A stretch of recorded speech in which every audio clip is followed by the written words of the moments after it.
ইসরায়েলের অবরুদ্ধ করে রাখা পশ্চিম তীর আর ফিলিস্তিনের দক্ষিণ পূর্বে মধ্যরাতে বেজে উঠেছে সাইরেন। অবরুদ্ধ উপত্যকায় ইসরায়েলি সেনাদের কুপকাত করতে ইয়েমেন ছুড়েছে 10 নম্বর ক্ষেপণাস্ত্র। একই সময় ইসরায়েলের বিভিন্ন স্থাপনা লক্ষ্য করে ছোড়া হয়েছে একের পর এক ড্রোন। হুথিদের ড্রোন অস্থির করে তুলেছে পুরো মধ্যপ্রাচ্যকে। সব সময় ফিলিস্তিনে অত্যাচার করা আইডিএফ এবার পেয়েছে ভয়।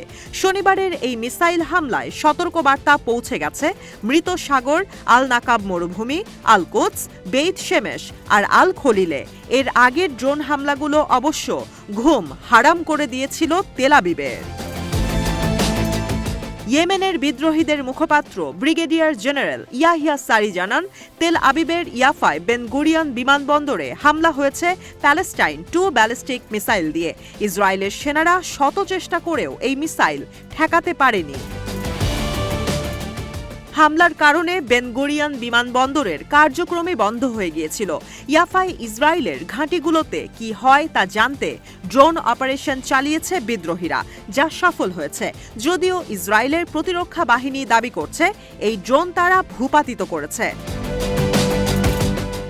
আরও চাঞ্চল্যকর তথ্য, ইসরায়েল দাবি করছে মিসাইল ধ্বংস করতে তারা প্রথমবারের মতো যুক্তরাষ্ট্রের দেয়া থার্ড অ্যান্টি মিসাইল সিস্টেম ব্যবহার করেছে।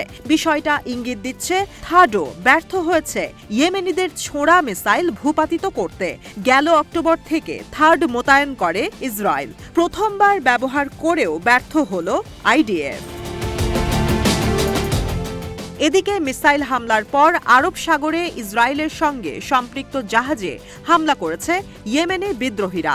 শান্তা উরসুলা নামের জাহাজে ড্রোন দিয়ে হামলা চালিয়েছে। গেল বৃহস্পতিবার ইয়েমেনের রাজধানী সানায় বিমানবন্দরে যুদ্ধবিমান দিয়ে ভয়াবহ হামলা করে ইসরায়েল।